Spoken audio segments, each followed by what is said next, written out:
Well, welcome back to the Jewish Road. I'm Ron Davis, and we are going through a study of the life of Joseph. Believe it or not, Joseph leading up to what will be the Exodus and Passover. And so, as we make our way through Genesis and the story of Joseph, we left off last time in chapter 40 with Joseph actually interpreting dreams once again, dreams of the cupbearer and the baker who were in prison with Joseph. And they each had a dream, and Joseph interpreted the dreams. And the bottom line is that the cupbearer was able to be freed. That was Joseph's interpretation of the dream. And Joseph's plea to him in chapter 40 and verse 14, he said, after he told him, you're going to get out of here, he said, only remember me when it is well with you, and please do me the kindness to mention me to Pharaoh, and so get me out of this house. For I was indeed stolen out of the land of the Hebrews, and here also I have done nothing that they should put me in this pit. And ultimately, as we said last time, the cupbearer was released. And the last verse of chapter 40 says, yet the chief cupbearer did not remember Joseph, but forgot him. And so we pick up chapter 41, and the beginning of that says, after 2 whole years. And so after the cupbearer was released, Joseph has now spent another 2 years in the prison. And wouldn't you know it, but this time there are dreams again that are playing into the life of Joseph. God seems to be using this as a mechanism in which he is setting up the stage for things to come. And so you remember there were dreams in the beginning, chapter 37, Joseph had the dreams, and those dreams resulted in hatred toward him from the brothers. Now he is interpreting dreams from the baker and the cupbearer, and it gets the cupbearer out of prison, and that is going to set up the situation for what is coming next. God is sovereignly using these things to, create, the things in his providence that are going to take the course of Joseph's life and even the nation in the direction that he wants it to go. Not only the nation of Israel, but even Egypt in this. And so we pick up chapter 41. Joseph is in there another couple of years, and at the end of 2 years, now Pharaoh has a dream, and Pharaoh describes his dream. He describes it as 7 fat cows that he sees. These are sleek and fat. They're beautiful. These are healthy cows. And then he sees 7 skinny, ugly cows. And he describes, something unusual that takes place here. And then in verse 4, Pharaoh wakes up, and then he went back to sleep in verses 5 to 7, and he has another dream, and this time it's a dream of 7 ears of grain that are healthy, that are fat, that are good, and 7 ears of grain or corn that are thin, that are scorched by the east wind. And there's an action that takes part in both of these things. First, the cows, the skinny, ugly cows eat the beautiful, sleek, and fat cows. And the interesting thing is that after they eat the fat cows, and you would think that they would be healthy, they still look ugly. And the same kind of similar thing happens with the ears of corn, and that takes place. And the ears of corn in the morning, his spirit was troubled, and wait a minute. Behold, after it sprouted 7 years, thin and blighted by the east wind, and the thin ears swallowed up the 7 plump ears of corn. And so you have the ugly cows eating the fat cows, and the good plump ears of corn eating being eaten by these withered, dying stalks of corn. And then Pharaoh wakes up, and he has to have an answer as to why this dream. What does it mean? It says that his spirit was troubled. The dreams obviously had an effect on him, and the effect that they had on him was the effect that God wanted them to have on the Pharaoh. So Pharaoh, what does he do? He calls all of the magicians of Egypt and the wise men, and he wants to get an interpretation of the dream. And after he tells them the dream, nobody can interpret it. It says Pharaoh told them his dreams, but there was no one who could interpret his dreams. And then what happens after that? The cupbearer finally remembers Joseph. And so in verse 9, there is this little speech that's given by the cupbearer. And he finally says, I would make mention of this today, my own offenses. He starts with his own imprisonment and recounts the dreams that he had, that the baker had. He told the Pharaoh Joseph's interpretation, and he tells him there's this Hebrew down there, and he was a servant to the captain of the guard. That was Joseph's position, and he came to give them a fulfillment of the dreams. And this actually set the stage for Joseph actually getting out of prison and being elevated. This is kind of a pivot point in the life of Joseph. You might say, as one of my seminary professors, Bruce Waltke, said, this was God's eruption, and that's an eruption, IRR, not ER, eruption, like a volcano. A volcano erupts, ER, from underneath. This is an eruption that comes from the outside, from God, into man's history, into human history. And he's doing it for the protection of Israel, for the fulfilling of promises, for the coming of the Messiah, and the salvation that's going to come to Israel and to the nations. So Joseph's life is going to take a dramatic turn here and a change. And so Pharaoh, when he finds out about Joseph, he calls him up from the prison. He says, get him up here. And what is the first thing they do? They shave Joseph. He had a beard at this point.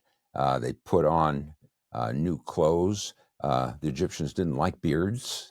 They were all clean shaven, and they put on, clothing that would be fitting for him to come into the presence of Pharaoh. And Pharaoh makes his request in verse 15 of chapter 41. And he says, I've had a dream, but no one can interpret it. And I have heard it said about you that when you hear a dream, you can interpret it. And I want you to catch Joseph's response here in verse 16, because Joseph says, it's not me. God will give Pharaoh a favorable answer. So Joseph is saying, when he says, it's not me, he's literally saying, it's apart from me, it's separate from me, it has nothing to do with me. God will give Pharaoh a favorable answer, or will give Pharaoh an answer of peace, of shalom. And so that didn't mean, when he said that the interpretation was going to be good.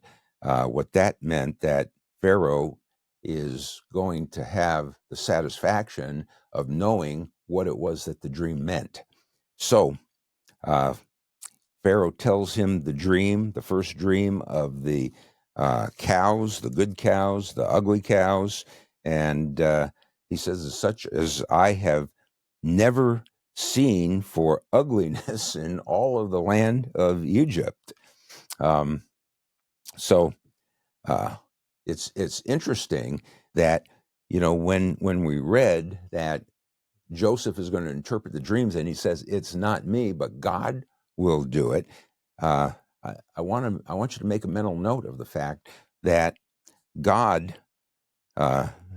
Joseph, in all of the things that have happened to him in his life, he has not grown bitter against God. This is after spending 13 years, first as a slave and then in prison, and spending those years, he didn't deserve it. They were unjustly sentenced upon him. And in spite of all that, his focus is still totally on God. And that focus was, something that was very important, because it was that focus that put off the kind of despair that could take place during those years. So the first chance he had, Joseph emphasized the sovereignty and the glory of God to Pharaoh himself. And what is interesting is the result of that. Pharaoh's response to all of that, after he tells him the dreams, and he has the interpretation. Joseph said, both dreams, you had two dreams. It seems like they're different dreams, but it's really one dream, and they mean the same thing. And the purpose of the dream, as Joseph told Pharaoh, was that God has told Pharaoh what he is about to do. So we have an interpretation of what to expect in the 7 years. The cows, the grains, the ears of corn. And he says, it is as I have spoken to Pharaoh. God has shown to Pharaoh what it is he is about to do. Behold, 7 years of great abundance are coming into the land of Egypt, he says in verse 29. And then in verses 30 and 31, he says that, however, there's going to be 7 years of famine. It says, and all of the abundance will be forgotten in the land of Egypt, and the famine will ravage the land. So the abundance will be unknown in the land because of that subsequent famine, for it will be very severe. And so he explains the dream to Pharaoh. And as he explains the dream to Pharaoh, as for repeating the dream twice, says the dreams mean the same thing. There's going to be 7 years of great abundance, and there's going to be 7 years of famine. It's going to be terrible. So 7-year famines are something that, are not new to Egypt. They're not recorded in the Bible, but Egypt has gone through several 7-year periods of famine, and this information is now given to Pharaoh, and he kind of knows what's coming. But Joseph gives him advice, because not only does he give him there's going to be 7 good years and there's going to be 7 bad years, but he gives him advice as to what he can do and what he should do with it. And Joseph tells the Pharaoh to appoint basically an economic leader. In modern terminology, that would be an economic czar. He says, let Pharaoh look for a man discerning and wise, and set him over the land of Egypt. In verse 34, he says he should also appoint overseers. He said, let Pharaoh take action to appoint overseers who will be in charge of the land, who's going to be under the authority of this economic leader. and their function is going to be to let him exact a fifth of the produce of the land of Egypt, which will amount to about 20% tax. And the duration of that is going to be 7 years of abundance that's going to take place. And what they should do is start storing all of this produce, let them gather, says in verse 35, all of the food in all of those good years. In other words, take advantage of the 7 good years, because when the 7 bad years of famine hit, you're going to use this stored up grain to sell, so the people won't starve to death. And so he goes through all of this. Let the food become as a reserve, he says. Joseph tells him. And so he is advising the Pharaoh, and Pharaoh's listening. And I suppose after Joseph was done, he kind of thought to himself, well, maybe it's back to prison after this. I've done, what they've asked me to do. God has given the revelation of what is coming. And you might say up to that point, Joseph's life has been pretty much, a failure. And so as we move forward in chapter 41, beginning in verse 37, says, now, this is interesting, the proposal seemed good to Pharaoh and all his servants. These servants were like advisors to the king. They were like the president's cabinet, and Pharaoh's question that he poses, he says, can we find a man like this in whom is a divine spirit? The question is actually pretty rhetorical. Pharaoh sees in Joseph something that is divine. A better translation coming from Pharaoh is, can we find a man like this in whom is the spirit of the gods? Since Pharaoh was a pagan, this is how he would orient himself to it. So the same view as the pagans would have. And, this is going to repeat itself much later in the book of Daniel, where Daniel is said to have the spirit of the gods in Daniel chapter 5 with Belshazzar. And so this is the Pharaoh's rhetorical question. Can we find anybody who's got this spirit in him? And this Pharaoh is actually responding with great enthusiasm to what he's hearing from Joseph by affirming the truth of what Joseph's God related to him. Unlike Pharaoh that is coming in about 400 years after this Pharaoh, after Joseph, says in Exodus chapter 1, the Pharaoh who knew not Joseph. And there are some negative things really that happened as a result of that. But this Pharaoh, it is a completely different perspective that he has. And so he realizes that Joseph is, very discerning. He sees Joseph as very wise. And he is really the man who is needed for this task. So Pharaoh said in verse 39, Pharaoh said to Joseph, since God has informed you of all this, there is no one so discerning and wise as you are.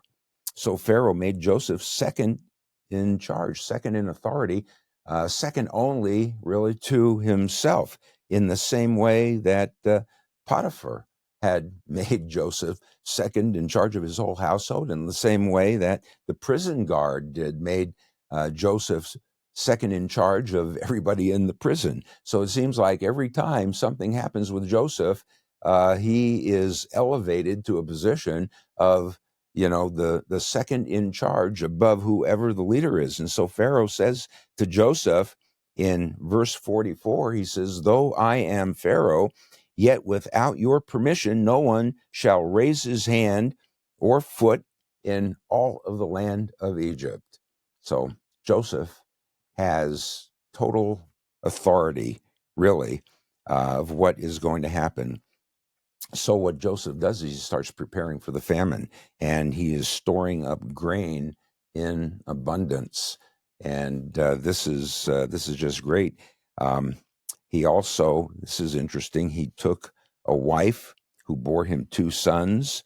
The names of his sons further reflect Joseph's selfless, God-centered perspective that he has in this entire narrative in the midst of all that's going on, focusing not on his 13 years of affliction that he spent. Joseph is now 30 years old. Remember, he was 17 years old when he was sold and sent to Egypt, and now 13 years have passed. 13 years of being a slave and being a prisoner and going through that affliction and shame and dishonor. And now, grace, blessing, God has shown him these things according to God's own time and God's own plan. One of the sons, Manasseh, means he causes to forget. For God made me forget all of my trouble, Joseph says. And then Ephraim, meaning fruitful land or double fruitfulness. For God has made me fruitful in the land of my affliction. So he has Manasseh and Ephraim. And so Joseph has been taken out of prison. He has been put in charge of all of Egypt. And we see as we look at these things, the providential hand of God in preparing the way for what God wants to do and for where he wants to bring everything to his appointed end. And so these are the things that are taking place in the life of Joseph. And God has given dreams as the vehicle to accomplish what he wants to do. It's a very, very simple.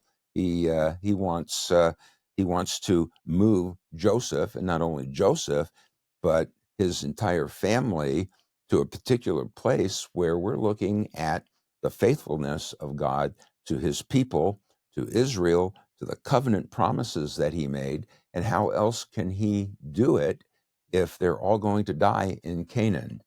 And so Joseph, by a dream, is sold as a slave into Egypt.